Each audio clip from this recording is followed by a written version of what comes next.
Queridos, eu convido os irmãos a abrir a Bíblia na carta de Tiago, capítulo de número 4.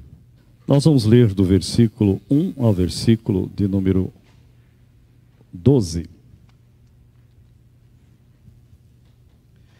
Tiago, capítulo 4, versículo 1 ao versículo de número 12, amados. Diz assim: De onde procedem guerras e contendas que há entre vós? De onde, senão dos prazeres que militam na vossa carne? Cobiçais e nada tendes, matais e invejais e nada podeis obter. Viveis a lutar e a fazer guerras, nada tendes, porque não pedis. Pedis e não recebeis, porque pedis mal, para esbanjardes em vossos prazeres. Infiéis, não compreendeis que a amizade do mundo é inimiga de Deus? Aquele, pois, que quiser ser amigo do mundo, constitui-se inimigo de Deus. Ou supondes que em vão afirma a Escritura: é com ciúme que por nós anseia o Espírito que Ele fez habitar em nós? Antes, Ele dá maior graça, pelo que diz: Deus resiste aos soberbos, mas dá graça aos humildes. Sujeitai-vos, portanto, a Deus, mas resisti ao diabo, e ele fugirá de vós. Chegai-vos a Deus, e ele se chegará a vós, outros. Purificai as mãos, pecadores, e vós que sois de ânimo dobre, limpai o coração. Afligi-vos, lamentai e chorai. Converta-se o vosso riso em pranto, e a vossa alegria em tristeza. Humilhai-vos na presença do Senhor, e Ele vos exaltará. Irmãos, não faleis mal uns dos outros. Aquele que fala mal do irmão, ou julga seu irmão, fala mal da lei, e julga a lei. Ora, se julgas a lei, não és observador da lei, mas juiz. Um só é legislador e juiz, aquele que pode salvar e fazer perecer. Tu, porém, quem és que julgas o próximo? Queridos, eu dei um tempo no mês de maio, não continuando a exposição da carta a Tiago, ou de Tiago, a igreja, e hoje a gente faz isso, e domingo que vem, Deus permitindo, a gente encerra esta exposição por intermédio lá do capítulo de número 5. Eu queria que a gente estivesse pensando um pouco, amados, dentro desse texto, a origem dos conflitos e os meios para vencê-los, né? Eu tenho dito aqui que a carta de Tiago é uma das cartas mais fáceis de entendê-la das Escrituras, porque ela é muito prática, né? Fala de teologia aqui, claro que fala, com certeza, né? Fala de coisas assim muito, muito profundas, né?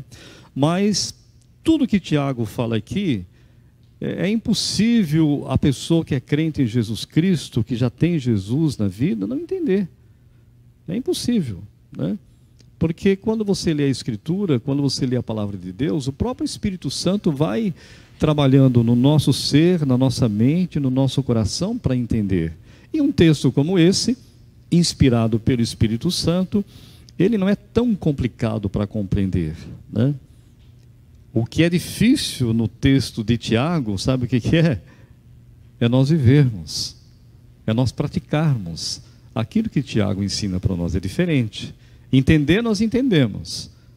Agora, viver aquilo, atingir os alvos que Tiago coloca para nós, não é tão simples assim. E é bom nós lembrarmos que esse Tiago aqui, ele é o irmão, foi o irmão do nosso Senhor e Salvador Jesus Cristo. Amados, a origem dos conflitos e os meios para vencê-los. Amados, conflitos interpessoais, né? E é muito comum, queridos. É muito comum. É muito comum entre os cônjuges, é muito comum na vida profissional, é muito comum na própria vida da igreja, é muito comum na vida dos filhos. Um dos maiores desafios na vida cristã, e Jesus Cristo mostra isso nos evangelhos para nós, os apóstolos tiveram grandes problemas nessa área de relacionamento interpessoal, ao ponto de alguns deles dizerem: Senhor, lá na tua glória, por intermédio da mãe, numa da mãe deles, né? O Senhor permita que, é muito simples o que eles pediram, né? O Senhor permita que um sente à tua direita e o outro à tua esquerda. E os outros discípulos, quando ouviram isso, ficaram o quê? Ficaram indignados. Ficaram tristes com isso. Mas isso é apenas um ponto muito pequeno dentro do texto, do relacionamento dos discípulos. Há muitas outras situações que Jesus Cristo o tempo todo ensinando, orientando a eles. Olha, meus queridos, não é assim. Jesus Cristo ensinou que quando os fariseus estavam observando, os fariseus tinham esse hábito, né, de estar observando o que Jesus fazia, como fazia, e o que os apóstolos faziam, e o que eles faziam, e como faziam. Certa feita, Jesus está na casa de uma pessoa, e ali os discípulos não lavaram as mãos, e nem Jesus lavou as mãos. E eles observaram aquele detalhe, né? E criticaram Jesus. Olha, interessante, os seus discípulos não lavam as mãos antes de comer, né? Você sabe o que é lavar as mãos ali? Não é como você lava a mão quando você toma a refeição, viu? Dentro da cultura e da religião judaica, nos dias de Jesus, toda casa tinha uma jarra provavelmente de barro, e você visitar, e lá era molhada as pontas dos dedos. Era uma tradição. Não é lavar a mão com sabão, com detergente, etc, etc. Não é isso, o asseio. Não é isso. Mas Jesus Cristo, conhecendo o coração daqueles homens, disse: olha, interessante, vocês não conhecem, não é o que entra que contamina o homem, mas é aquilo que sai. E é isso que Tiago está trabalhando aqui. É isso que Tiago está ensinando para a igreja. É isso que Tiago ensina para a minha vida, ensina para a tua vida. Como que nós devemos viver e enfrentar os conflitos que muitas vezes nós enfrentamos. Tiago, queridos, dá algumas orientações para a solução desses conflitos. Primeiro, versículo 1, ele diz assim, olha, a respeito da origem, né, da onde começa. De onde procedem guerras e contendas que há entre vós? De onde, senão dos prazeres que militam na vossa carne? Da nossa natureza pecaminosa que ele está querendo colocar. A mesma expressão que o apóstolo Paulo usa às vezes. Amados, nós temos uma tendência, presta bem atenção na expressão, nós temos uma tendência natural para fazermos contenda e confusão. Uma palavra falada para a pessoa errada, na hora errada, no lugar errado, a confusão ela está feita.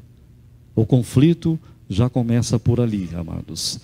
Nós temos essa tendência. No capítulo 3, que nós já expomos aqui, quando lá no capítulo 3, Tiago vai falar a respeito da língua, né, queridos? A gente falar demais, às vezes é muito complicado, né? E a gente que está à frente, no meu caso, por exemplo, como pastor, né? É complicado isso, porque às vezes a gente fala demais, queridos, né? Fala demais, fala o que não deve às vezes, inclusive aquilo que eu acabei de dizer aqui, né? Fala na hora errada, no lugar errado, né? E depois que falou. Você tem que fazer o quê? Tem que pedir perdão. Perdoa, não era essa a minha intenção. Porque quando a gente não tem um domínio na língua, a gente acaba falando demais, e Tiago fala sobre isso, né, queridos? Também ele fala lá no capítulo 3, a partir do versículo 14, verso 16, até o 16, capítulo 3, do 14 ao 16, ele vai falar também, ele já falou a respeito da sabedoria humana. Ele fala que a sabedoria humana, se ela não estiver debaixo da sabedoria de Deus, ela se torna até mesmo o quê? Demoníaca. Ele fala lá nos versículos que nós já estudamos aqui. A primeira incidência destrói, contamina, envenena e amaldiçoa, que é a língua usada de maneira errada. E a segunda é a moradia da inveja, da amargura, isto é, da sabedoria humana sem estar debaixo da sabedoria de Deus. Ela vai trazer facções, ela vai trazer vanglória, ela vai trazer mentira e ela vai trazer confusão. Essas duas andam de mãos dadas, queridos, guerras e contendas, amados. Guerras aqui é uma expressão que Tiago usa para abrandar o texto, na verdade, traduzido para nós. Mas guerras aqui são brigas, né? É briga. Você já sabe muito bem que a briga verbal, às vezes, ela é muito complicada, né? Lá no Congresso Nacional, você que já assistiu alguns políticos falando, eles são muito educados, né? São bem educados, Vossa Excelência, etc, etc, né? Elogia a pessoa, coloca lá em cima, mas logo em seguida eles bombardeiam as pessoas com palavrões, palavras torpes e tantas outras coisas mais, né? Por quê? Porque muitas vezes está dentro desta palavra a inveja, a amargura, a facção, a divisão, literalmente, e a vanglória, e muita mentira no meio da história, e isso traz confusão. Amados, a origem das guerras e dos pequenos conflitos interpessoais, eles trazem grandes problemas, isto é, está lá no coração, queridos. Por isso a pergunta, de onde senão dos prazeres que militam na vossa carne? A palavra carne aqui, eu já disse e repito, Tiago está usando a mesma expressão do apóstolo Paulo, tem a ver com a natureza pecaminosa, a nossa tendência natural a pecar. É a natureza, é a minha natureza e a sua natureza. Por isso que temos que vigiar o tempo todo. Por isso que temos que pedir ao Espírito Santo que habita em nós o tempo todo para que nos capacite e que nos dê o domínio próprio desta natureza pecaminosa que é muito complicada. Jesus Cristo, queridos, afirma com clareza que a origem dos conflitos humanos vem do coração humano, lá dentro do coração. O apóstolo Paulo, lá em Gálatas capítulo 5, a partir do verso 19 ao verso 21, Paulo vai falar a respeito do quê? Das obras da carne. Depois que ele vai falar as obras do Espírito Santo, o fruto do Espírito Santo, né? Mas antes ele fala que as obras da carne é o quê? Prostituição, discórdia, ira e etc. E tantas coisas, feitiçaria, idolatria e tanta coisa que parte do coração e não do que vem de fora para dentro, mas de dentro para fora. Por essa razão, queridos, Paulo exortou os crentes de Éfeso e de Colossos, lá em Efésios capítulo 4, verso 31, Paulo vai dizer o seguinte: longe de vós toda amargura e cólera. Cólera, aqui a palavra cólera, queridos, é raiva, é aquela raiva descontrolada. Você já viu pessoas assim? Você já viu, tem pessoas que dão murro na parede. Tem pessoas, é verdade, tem pessoas que batem a cabeça na parede com tanta ira, com tanto ódio, né? Se machucando a si próprio e tentando machucar quem está ao seu lado. Longe de vós toda amargura e cólera, ira e gritaria e blasfêmia, e bem assim toda a malícia. O autor da carta aos Hebreus vai dizer para nós que a amargura, nós não devemos permitir que a raiz da amargura cresça no nosso coração, porque ela acaba o quê? Contaminando as outras pessoas. Acaba contaminando. Então, quando o Tiago está falando sobre essas verdades aqui, amados, de uma vida prática, de uma vida cristã, está dentro de um contexto todo que a Escritura ensina para cada um de nós. Eu preciso disso, você precisa disso o tempo todo, de nós pedirmos a Deus sabedoria dele, pelas Escrituras, para enfrentarmos e resolver os conflitos que muitas vezes nós criamos e que outros às vezes criam diante de cada um de nós. A segunda lição que Tiago traz para nós é a questão dos efeitos dos conflitos. Primeiro é a pergunta que ele faz, né? Que está no versículo 1. De onde procedem guerras e contendas, né? Agora aqui, o segundo é efeitos dos conflitos. Quais são, queridos, os efeitos dos conflitos interpessoais? Você vai ver que entre o marido e a mulher, Você vai ver entre os pais e os filhos, você vai ver entre os irmãos, você vai ver entre vizinhos e amigos e até mesmo os colegas de trabalho. Quantos efeitos, quantos resultados negativos quando nós não temos sabedoria para lidarmos com os conflitos que são muitas vezes naturais e acontecem. Nós vivemos num mundo caído, queridos. A diferença sua, a nossa diferença para as pessoas do mundo, ela é gritante.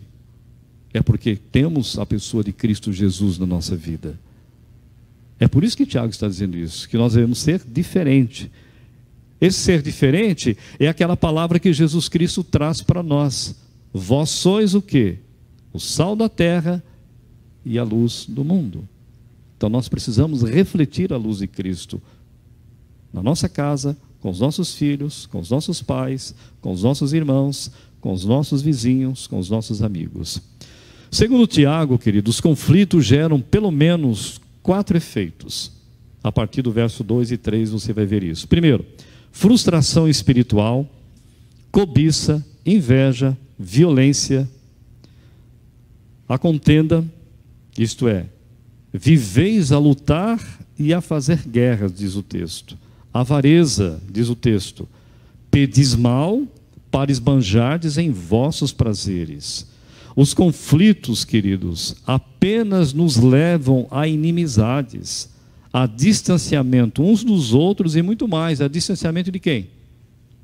Do próprio Deus, querido. Não é à toa que a Bíblia encharca o meu coração e o seu coração de nós fazermos o quê? Jesus, ele resumiu toda a lei apenas em 2 mandamentos, quando um rabino, quando um mestre da lei perguntou: qual é o mais importante? E aí Jesus responde: olha, amar a Deus com todo o seu entendimento, com toda a sua força, e o quê? E amar o próximo como a si mesmo.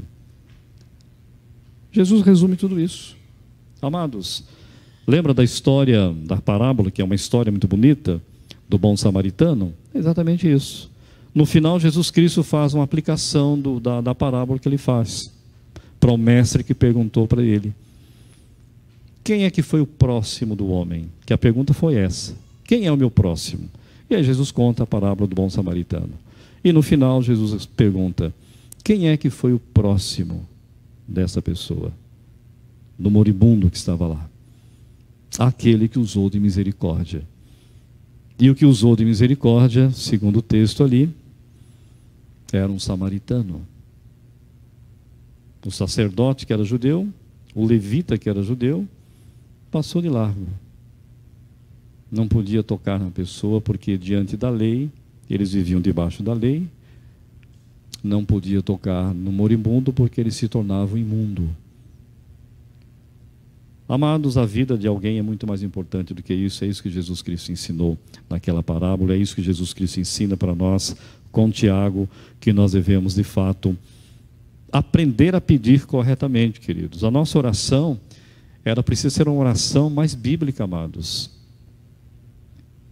Você já prestou atenção em algumas orações que algumas pessoas fazem publicamente? Preste atenção. Parece que a pessoa, ela não está falando com Deus. Ela está falando, explicando alguma coisa para as pessoas. Ela só falta falar o endereço. Tem hora que eu fico observando, eu falei: Senhor, isso não é oração, Senhor. Ele não está falando com o Senhor, está falando com a igreja. Ele está explicando para a igreja algumas coisas. A oração é diferente, queridos. A oração é bem diferente. Ela é tão diferente que o apóstolo Paulo nos ensina o tempo todo. Por isso que aqui Tiago diz, olha lá o que ele fala a respeito, está falando de oração, meu querido irmão. Verso 3: pedis e não recebeis, porque pedis mal, para esbanjardes em vossos prazeres. É isso. Às vezes a nossa oração é mais material. São poucos irmãos que têm a maturidade de orar: Senhor, eu queria que o Senhor me desse mais conhecimento da Tua palavra. Eu queria crescer mais em maturidade espiritual. Eu queria amar mais ao Senhor e ao meu próximo. Eu queria conhecer mais as Escrituras para fazer aquilo que a Tua palavra me ensina. Eu preciso de sabedoria, Senhor, para viver de acordo com a Tua palavra. Qual foi a última vez, meu querido irmão, que você orou assim? Não vou dizer nem em público, mas na sua vida privada, particular. Quando foi que você orou desta forma? E eu vou te dar uma tarefa para esta semana. Leia as cartas de Paulo. Não leia todas as cartas, que você não vai ter tempo para isso. Mas leia as cartas de Paulo, todas as orações que Paulo faz. São modelos de oração para a minha vida e para a tua vida. E é isso que Tiago aqui está ensinando para nós. Vocês pedem, falando para a igreja, e vocês não recebem. Vocês não recebem porque vocês estão pedindo de forma errada. Amados, a partir do verso 4, Tiago vai trazer para nós 3 coisas. No verso 4, ele vai dizer assim, olha: infiéis, não compreendeis que a amizade do mundo é inimiga de Deus? Aquele, pois, que quiser ser amigo do mundo, constitui-se inimigo de Deus. Tiago coloca aqui 3 coisas. Primeiro, a infidelidade espiritual, a inimizade espiritual e a insensibilidade espiritual, porque muitas vezes nós queremos ser amigos do mundo, mas não tem como ser amigo do mundo e ser amigos de Deus. A palavra de Deus, ela é muito clara sobre essa questão. É impossível, queridos, nós sermos amigos do mundo. Uma terceira lição para estarmos encerrando: a solução para os conflitos, queridos. É interessante, olha o que aqui Tiago fala a partir do versículo de número 7. Sujeitai-vos, portanto, a Deus, mas resisti a quem? Ao diabo, e ele fugirá de vós. Então, a solução para os conflitos, muitas vezes, queridos, e praticamente não muitas vezes, mas sempre, primeiro é a sujeição a Deus. A palavra sujeição aqui é submissão.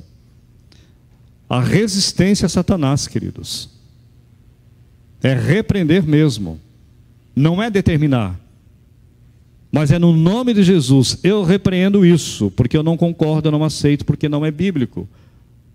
O diabo o tempo todo está no nosso ouvido. Se não está no seu, está no meu, viu, meu querido? Me acusando de várias coisas. Você não sabe porque você não é pastor. Você não sabe a luta que o pastor Osias tem quando está aqui nesse púlpito. As acusações diabólicas que eu recebo. Você não sabe.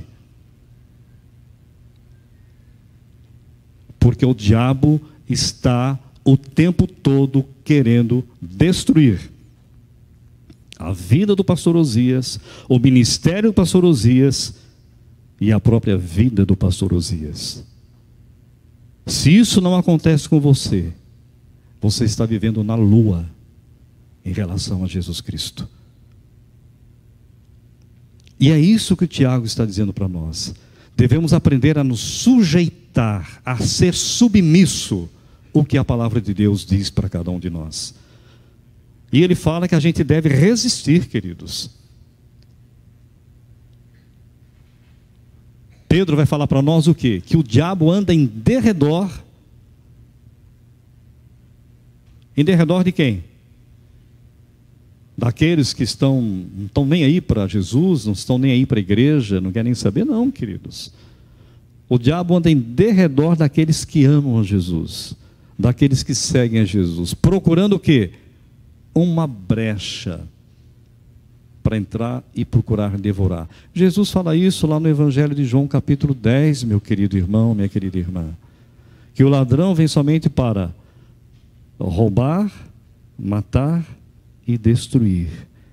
E Jesus continua: eu vim para que vocês tenham vida e vida em abundância.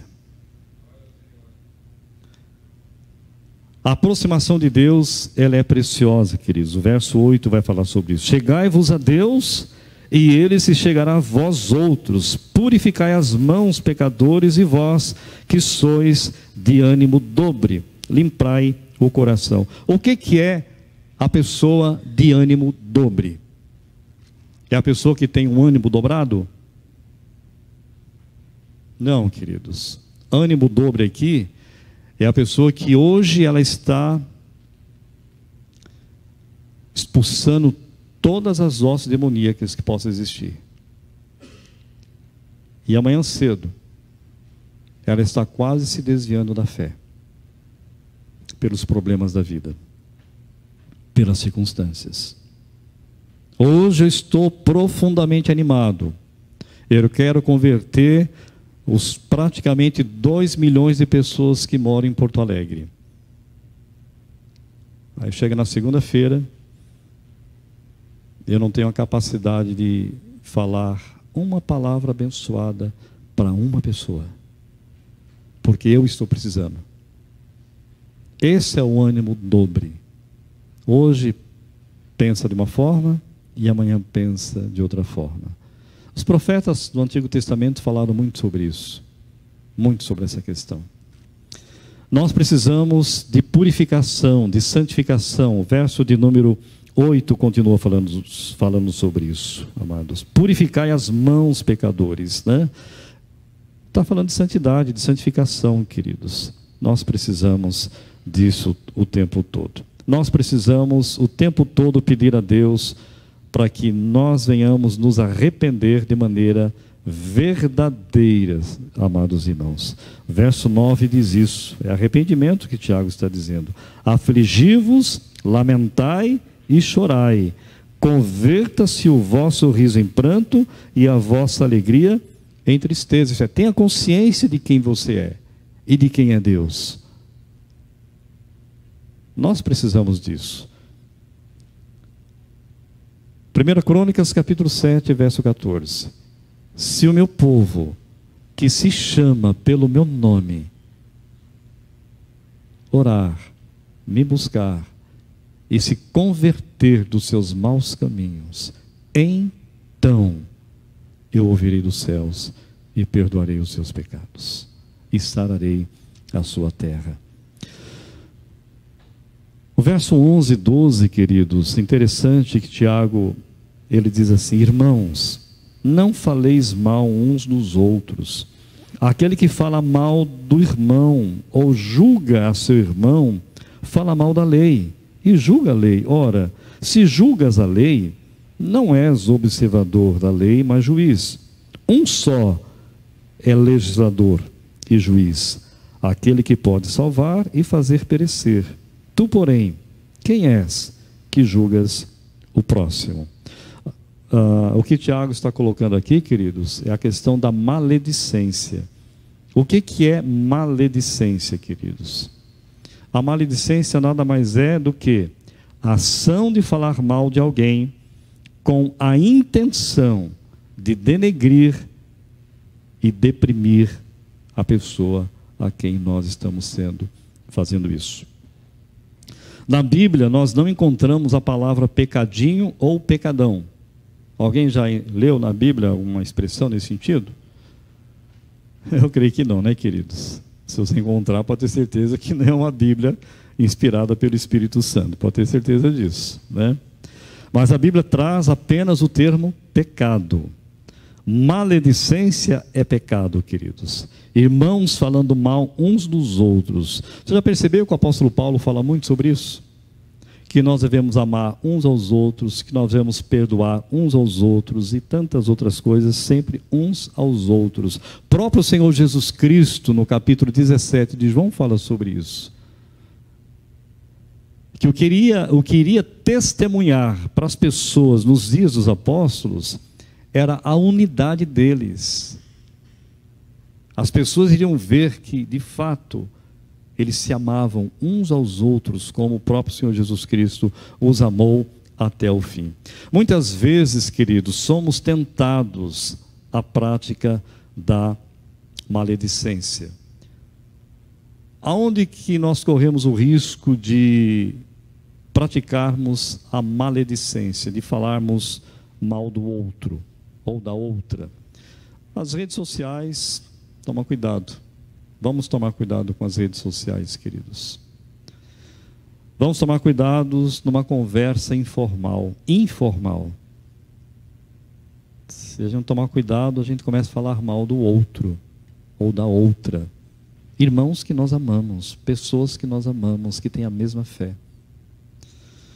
Temos que tomar cuidado quando nós estamos num chá ou café. É bom tomar café. É bom tomar chá para quem gosta. E você convida alguém para tomar café. Tem alguns irmãos aqui na igreja que têm esse hábito de me convidar para tomar um café. Eu acho isso fora de série. Que é um momento da gente estar em comunhão. Fora aqui desse momento. E a gente tem que medir muitas palavras que nós falamos. Tomar muito cuidado. Pelo telefone, queridos. Você está conversando com uma pessoa no telefone e sem querer, o do outro lado da linha começa a falar alguma coisa mal de alguém e você entra nessa, queridos. E na própria igreja. A Bíblia proíbe a maledicência. Irmãos, não faleis mal uns dos outros. Quem fala mal de um irmão e julga seu irmão, fala mal da lei e julga a lei. E se tu julgas a lei, já não és observador da lei, mas juiz.